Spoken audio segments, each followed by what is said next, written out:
Hi friends, आप सभी का आपके अपने चैनल कश्यप लाइब्रेरी पॉइंट में स्वागत है।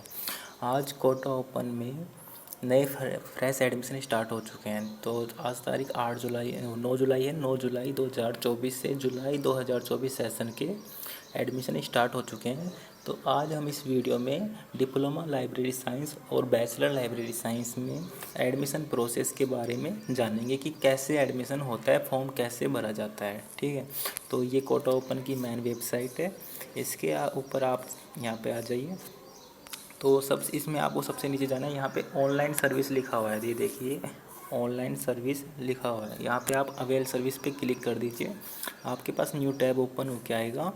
इसमें आप फ्रेश एडमिशन 31 जुलाई लास्ट डेट है। एडमिशन इन ऑनलाइन प्रोग्राम जो लाइब्रेरी साइंस में और कंप्यूटर एप्लीकेशन में 2 कोर्स नए स्टार्ट हुए हैं जो ऑनलाइन प्रोग्राम है, उनके अंदर एडमिशन लेना है तो आपको यहाँ पे क्लिक करना है। तीसरा प्रमोटी फॉर्म का है, चौथा रेवोल्यूशन फॉर्म का है। तो जैसे आपको लेना है ओनली फ्रेश एडमिशन, आप डिप्लोमा लाइब्रेरी या बैचलर लाइब्रेरी में कर रहे हो जो फिजिकल मोड में होगा, तो आपको इस में पहले लिंक पे क्लिक करना है। ठीक है, जैसे आप अप्लाई नाउ करोगे तो आपके सामने एक नया टैब ओपन होगा। इस टैब में आपको सबसे नीचे जाना है। ठीक है, इसमें वैसे आप पढ़ना चाहो तो पढ़ सकते हो कि क्या क्या डॉक्यूमेंट चाहिए आपको, तो आप पढ़ सकते हो कि रीजनल सेंटर कौन से हैं, स्टडी सेंटर कौन से ले सकते हैं, प्रैक्टिकल कैंप कौन से होंगे, फ़ीस कितनी होगी। फ़ीस के लिए क्या है कि प्रोस्पेक्टस आएगा वो लेना पड़ेगा। उसके लिए क्या है कि अगर हमें वैसे किताबों के साथ ना तो सेंड कर दें ना ही अपने को मिलता है, लेकिन उसके 100 रुपये अपने को अलग से देने पड़ते हैं। ठीक है, उसके बाद डेट ऑफ बर्थ सर्टिफिकेट वगैरह डॉक्यूमेंट सारे यहाँ पे लिखा हुआ है कि आपको कौन से डॉक्यूमेंट आपको लगाना है। और ध्यान रखिएगा ABCID सभी स्टूडेंट्स की बनी होनी चाहिए और बैंक पासबुक होनी चाहिए, क्योंकि कल को अगर आपका एडमिशन कैंसिल हो जाता है तो उस जो बैंक अकाउंट आप लगाओगे उसी के अंदर आपकी फ़ीस रिफ़ंड होगी। ठीक है, उसके बाद जैसे आप नीचे जाओगे आई एक्सेप्ट एंड नेक्स्ट लिखा है, ये देखिए यहाँ पे आपको क्लिक करना है। क्लिक करते ही आपके पास एक नया टैब ओपन हो जाएगा। इसमें सबसे ऊपर in case you have already receive the registration number on your mobile please click to complete the application form. इसका मतलब है कि अगर जैसे मान लो आपने रजिस्ट्रेशन कर दिया है तो आप इस क्लिक हेयर पर क्लिक करके आप अपना एडमिशन प्रोसेस कंप्लीट कीजिए। उसके बाद यहाँ पे प्रवेश 17 जुलाई 2024 लिखा है। दूसरा कार्यक्रम कोड नेम, इसमें जैसे मान लो आपको सेलेक्ट करने हैं डिप्लोमा लाइब्रेरी साइंस या बैचलर लाइब्रेरी। मान लो बैचलर लाइब्रेरी का अपन सेलेक्ट करते हैं, बैचलर लाइब्रेरी सेलेक्ट कर दिया। यहाँ पे आ गया फ़ीस 9,000 रुपये फ़ीस रहेगी, 100 रुपये प्रोस्पेक्टस फ़ीस रहेगी।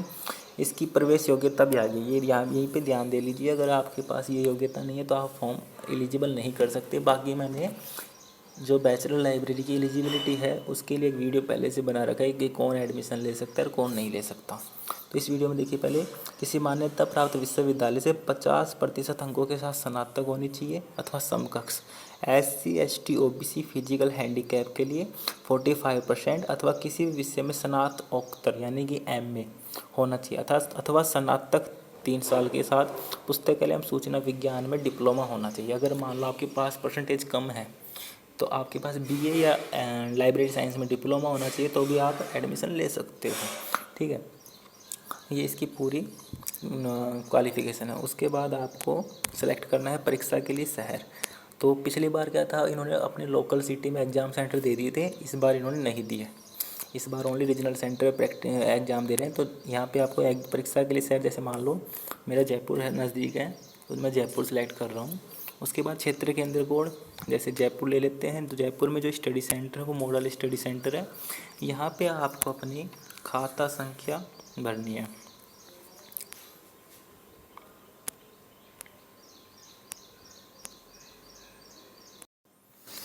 यहाँ पे आप अपना रीजनल सेंटर सेलेक्ट करके अपना स्टडी सेंटर सेलेक्ट करना है। ठीक है, उसके बाद आपको यहाँ पे बैंक अकाउंट डिटेल्स डालना है।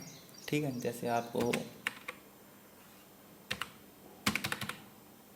जो भी आप अपना अकाउंट नंबर है वो डाल सकते हो यहाँ पे। ठीक है, उसके बाद बैंक का नेम डाल दो, जो भी आपका बैंक है। उसके बाद यहाँ पे IFSC कोड डाल दो। ठीक है, उसके बाद आपको करना क्या है, यहाँ पे आपका नाम डालना है। जैसे कोई भी स्टूडेंट हो गया XYZ, उसका नाम आ गया। उसके बाद हिंदी में नाम, पहली बार इन्होंने आवेदक का हिंदी में नाम मांगा है, ठीक है। जैसे मान लो अपन ने डाल दिया XYG, ठीक है। यहाँ पे डेट ऑफ बर्थ सेलेक्ट करनी है अपने को। चलो अपने रियल नेम से फॉर्म भर के देखते हैं एक बार, ठीक है। अकाउंट नंबर यही रहने देते हैं, अपना असली नाम डाल के फॉर्म करते हैं, ठीक है। प्रवीण कुमार, ठीक है, नाम डाल दिया। उसके बाद हिंदी में नाम प्रवीण कुमार। उसके बाद यहाँ पे डेट ऑफ बर्थ डाल देते हैं।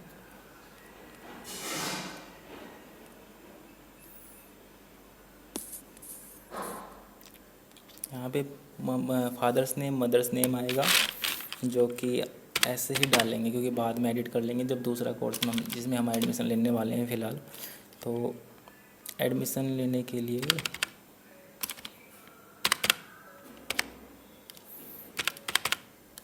पत्राचार का पता हो गया, जैसे विलेज पोस्ट वगैरह जो एड्रेस आपका वो लिखना है। जैसे विलेज पोस्ट वसई,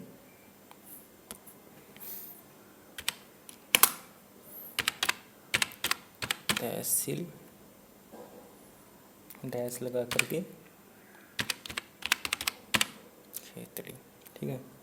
राज्य सेलेक्ट करना है अपने को, जो राज्य अपना है राजस्थान कर दिया। जैसे जिला सेलेक्ट कर लें। इसमें एक ध्यान और देना है कि नए ज़िलों की लिस्ट नहीं आई है, तो इसमें पुराना ज़िला ही चलेगा, ठीक है। उसके अंदर फिर तहसील सेलेक्ट करनी है, यहाँ पे अपने पिन कोड डालने हैं। उसके बाद यहाँ पे ईमेल एड्रेस डालना है XYG @gmail.com,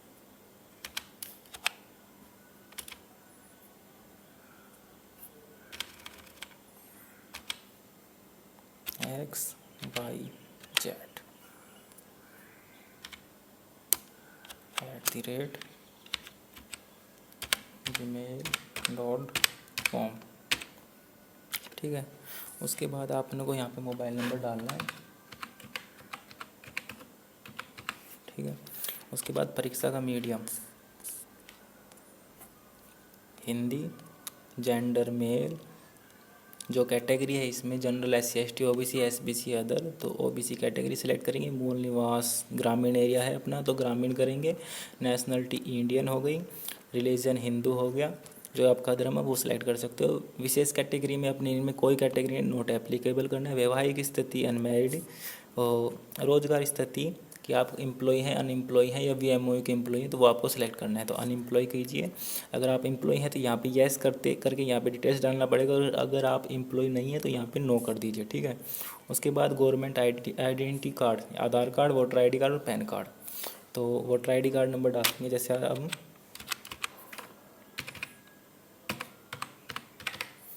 ठीक है। उसके बाद domicile of Rajasthan yes. Family annual income, जैसे 1 लाख से 2.5 लाख की इनकम होगी। उसके बाद जो अपनी ABC ID है, अगर किसी स्टूडेंट की ABC ID नहीं है तो यहाँ पे जो क्लिक हेयर है यहाँ से आप अपनी ABC ID बना सकते हो। अगर जिसकी है वो यहाँ पे अपनी ABC ID डालेगा, ठीक है। ये 12 अंकों की रहेगी, ध्यान रखिएगा। 1 2 3 4 1 2 3 4 1 5 1, ठीक है। उसके बाद सेव नेक्स्ट कर दीजिए, तो ये सेकंड पेज आ जाएगा आपके सामने। रजिस्ट्रेशन नंबर आ चुके हैं, और जो अपना कितने कोड होते हैं वगैरह सब कुछ डिटेल्स आ चुका है कि अपने 8 पेपर होंगे, 6 क्रेडिट हैं टोटल, सब कुछ आ गया। यहाँ पे अपने को करना है जो अपने लास्ट एग्ज़ाम क्लियर किया है। जैसे मान लो ग्रेजुएशन कंप्लीट भी है, कि ग्रेजुएशन इसकी एलिजिबिलिटी है। तो जैसे मैंने ग्रेजुएशन कहाँ किया है, कोटा ओपन से। जो भी यूनिवर्सिटी में आपने किया है वो आप यहाँ पे डालिएगा, VMOU कोटा, ठीक है। उसके बाद उत्तीर्ण वर्ष जैसे 2020, श्रेणी फर्स्ट, टोटल मार्क्स 1800 में से आए थे 1234, ठीक है। परसेंटेज ऑटोमेटिक ये कैप्चर कर लेगा, मैं उल्टा लिख दिया थोड़ा, 1234 ऊपर लिखना था, 1234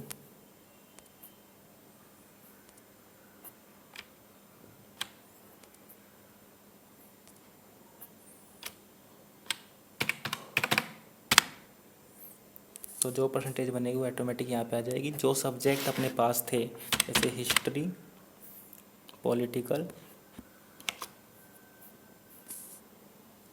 ये फर्स्ट पेज पे वापस आ गया update and next. Second page पे वही डिटेल्स भरना है वापस अपने को, ग्रेजुएशन,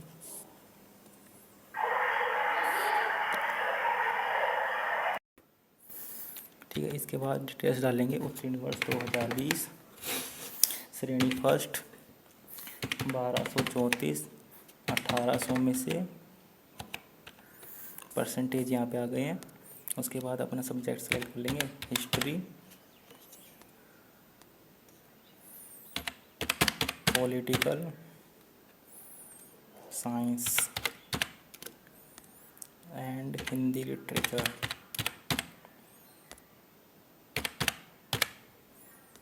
ठीक है। उसके बाद जैसे अपन नेक्स्ट करेंगे तो अपने सामने एक टैब आएगा जैसे यहाँ पे, इसके अंदर आपको अपनी फ़ोटो अपलोड करनी है और यहाँ पे फ़ोटो अपलोड हो जाएगी, यहाँ पे सिग्नेचर अपलोड हो जाएगा, डेट ऑफ बर्थ के लिए 10th की मार्कशीट अपलोड होगी। ठीक है। और जो एलिजिबिलिटी डॉक्यूमेंट है उसके अंदर आपको 10th 12th ग्रेजुएशन की ओरिजिनल मार्कशीट, ठीक है, वो लगानी है। साथ में आधार कार्ड लगा देना और बैंक अकाउंट की पासबुक की जो कॉपी है वो भी इसी के अंदर लगाना, पहले एक PDF बना करके। लास्ट जो रहेगा इसमें बैंक अकाउंट की अलग से लगेगी, लेकिन इसमें ज़रूर लगाना, क्योंकि एलिजिबिलिटी डॉक्यूमेंट में वो सभी डॉक्यूमेंट अपने को लगाने हैं जो अपन एडमिशन के लिए यूज कर रहे हैं। तो इससे क्या होगा, एडमिशन रिजेक्ट होने के कोई चांस नहीं रहते। तो अभी ये डॉक्यूमेंट अपन अपलोड करते हैं। तो दोस्तों अपन ने सारे डॉक्यूमेंट अपलोड कर लिए हैं। अब इसका रिव्यू नेक्स्ट पेज पे जा कर के अपन रिव्यू करेंगे फॉर्म का ये रिव्यू देख लीजिए, सारा डिटेल्स अपन यहाँ पे चेक कर लेंगे। उसके बाद यहाँ पे आपको फ़ीस का डिटेल्स मिलेगा। अगर आप बुक्स लेना चाहते हो तो यहाँ पे कीजिए, तो उसकी फ़ीस 9,100 रुपये लगेगी। अगर मान लो आप बुक नहीं लेना चाहते हो तो आपको ये नो SLM कर क्लिक करना है, पेज रिफ्रेश होगा, वापस नीचे आएगा और आपकी फ़ीस यहाँ पे 7,735 हो जाएगी, यानी कि जो 9,100 रुपये थे उसका 15% डिस्काउंट यहाँ पे हो जाएगा। ठीक है। और उसके बाद अपन यहाँ पे सबमिट पे क्लिक करेंगे, तो ये सबमिट का बटन यहाँ पे क्लिक करके अपन फ़ीस पे करेंगे। और आपको पहले बता देते हैं, fees only credit card, debit card, net banking से ही होंगे। कोई भी UPI के थ्रू पेमेंट नहीं होगा। पेमेंट का 5 बार से ज़्यादा अगर आप ट्राई करते हो तो पेमेंट फेल हो जाएगा, फिर आपको ई मित्रा से ही पेमेंट करवाना पड़ेगा। दूसरी बात, ई मित्र से जैसे आप पेमेंट करवाते हो तो आपको ई मित्रा का चार्ज 60 रुपये अलग से देना पड़ेगा। और अगर आप यही फॉर्म जो मेरे नंबर ऊपर दिए जा रहे हैं मुझसे भरवाते हो फॉर्म, नंबर पे मैसेज करके आप फॉर्म भरवा सकते हो। तो आपकी जो फ़ीस लग रही है, जैसे आपकी फ़ीस लग रही है 7,735 रुपये लग रही है, इस पर सिर्फ ओनली फॉर्म भरने का चार्ज 70 रुपये ही आपसे लिया जाएगा। और अगर आप किसी भी CSC सेंटर या ई मित्र के पास जाते हो, वो फॉर्म भरने का जो कि उनका चार्ज 70 प्लस ही होता है आजकल, उसके साथ ई मित्रा का चार्ज 60 रुपये और लेगा। ठीक है। तो अगर आप मतलब अपना पैसों की बचत करना चाहते हैं तो ऊपर जो मेरे नंबर आ रहे हैं उनसे फॉर्म भरवा सकते हो। ठीक है। और किसी भी कोर्स के लिए ऐसे एडमिशन का सेम प्रोसेस रहेगा आपका। बाकी जैसे अपन ने BLS का एडमिशन प्रोसेस देखा है, जैसे किसी को DLS में लेना है, BA में लेना है, BSc में लेना है, तो सेम प्रोसेस रहेगा। ठीक है। और आप अपने मोबाइल से भी ये फॉर्म भर सकते हो, बस payment credit card, debit card, net banking से ही होगा। याद रखिएगा ये बात, कोई UPI से पेमेंट नहीं होगा, क्योंकि UPI से बहुत ज़्यादा करते हैं लोग पेमेंट, तो पेमेंट UPI से नहीं होगा। आप अपने मोबाइल से भरवा सकते हो, नज़दीकी अपने ई मित्र से भरवा सकते हो। और मान लो आपको घर बैठे फॉर्म भरवाना है तो ऊपर मेरे नंबर दे रखे हैं, आप उन पर जाकर व्हाट्सअप कर दीजिए, आपका फॉर्म भर दिया जाएगा। ठीक है। तो पूरा प्रोसेस ये था, स्टेप टू स्टेप 1। तो अब तब तक के लिए मिलते हैं फिर नेक्स्ट वीडियो में आपको।